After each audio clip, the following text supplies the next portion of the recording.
উফ বাবা, কি গরম! হ্যাঁ রে ঝাঁটা লবণ রূপ, তোরা এখানে থাকিস কি করে? উফ, ন্যাকামোটার জায়গা পায় না, তুমি একটু বেশি ন্যাকামো করো।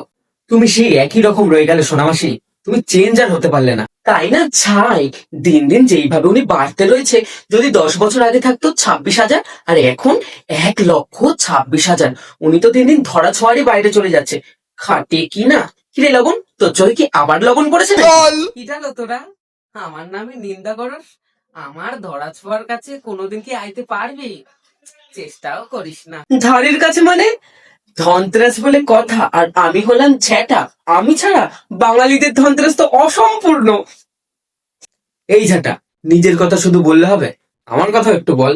তুই ঝাঁটার পাশে যদি লবণই এখন না থাকে, তাহলে তো তুই এখন অসম্পূর্ণ আজকের দিনে। হ্যাঁ হ্যাঁ লবণদা, বলছি।